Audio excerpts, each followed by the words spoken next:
Hello friends, Kirrak boys Khiladi girls show season 1 ఎంతగా hit అయిందో మనందరికీ తెలిసిందే. అయితే సీజన్ 2 మాత్రం చాలా బోరింగ్ గా ఉండడం వల్ల ఇంకా సీజన్ 1 లో ఉన్న కంటెస్టెంట్స్ అయితే మళ్ళీ తేవడం జరిగింది.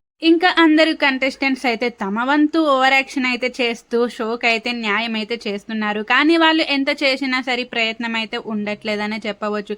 ఇంకా ఈ షోలో విష్ణుప్రియ పృథ్వీ చేసే ఓవర్ యాక్షన్ ఎంతమందికి నచ్చుతుందో నచ్చదో కమెంట్ అయితే చేసేసేయండి. ఇదిలా ఉండగా మన నిఖిల్ మలయక్కలు కూడా కిర్రాక్ బాయ్స్ కిలాడి గర్ల్స్ షోకి రావడం అయితే జరిగింది. ఇంకా మన నిఖిల్ వచ్చాడంటే ఏ టాపిక్ ఉంటుందో అందరికీ తెలిసిందే. ఇంకా మన శ్రీముఖి అయితే ఇంకా కావ్య గురించి ఇండైరెక్ట్ గా అడిగేస్తుంది.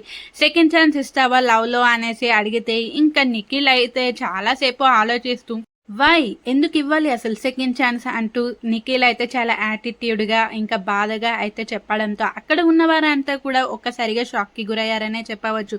ఇంకా శ్రీముఖి అయితే ఈయనేంది నేనేదో క్యాజువల్ గా అడిగితే ఇంత పెద్ద మాట ఇంత సింపుల్ గా అనేసాడు అనేసి తనలో తాను అనుకుంటూ ఉంటుంది. అయితే ఈ ప్రోమో చూసిన చాలా మంది నిఖిల్ కావ్య ఫ్యాన్సే కాదు, చాలా మంది కూడా ఏంటి నిఖిల్ ఇలా అనేసాడు, ఇన్ని రోజులు ఇంత ఓపిక పెట్టి ఇప్పుడు ఎందుకు ఇలా మాట అనేసాడు, ఇద్దరు సరిపోయారులే, అక్కడ కావ్య తగ్గది ఇక్కడ నువ్వు తగ్గకపోతే అసలు మీ ఇద్దరు ఎలా కలుస్తారు, ప్రేమలో తప్పులు ఒప్పులు ఉండడం సహజమే, కానీ ఇలా ఇద్దరు యాటిట్యూడ్ చూపెట్టుకుంటూ ఉంటే ఇద్దరు కలవడం చాలా కష్టము అంటూ నెటిజన్లు అయితే నిఖిల్ పై అయితే మండిపడుతున్నారు. సెకండ్ ఛాన్స్ ఇస్తా అని చెప్తే ఏమవుతుంది నిఖిల్ అంటూ చాలా మంది అయితే నెటిజన్లు ఫైర్ అయితే అవుతున్నారు. అయితే ఇంకొంతమంది నిఖిల్ కావ్య ఫ్యాన్స్ అయితే ఫస్ట్ మొత్తం ఎపిసోడ్ చూసి మాట్లాడండి, ప్రోమోలో మనల్ని కావాలని ఇలా ట్రిగర్ చేస్తారు, ఎపిసోడ్ చూసి కామెంట్స్ చేస్తే బెటర్ కదా అనేసి కొంతమంది ఫ్యాన్స్ అయితే ఇలా అయితే అంటున్నారు. మరి నిఖిల్ చేసిన కమెంట్స్ పై మీ అభిప్రాయం ఏంటో కూడా కమెంట్ అయితే చేసేసేయండి. ఇలా ప్రతి షోలో కూడా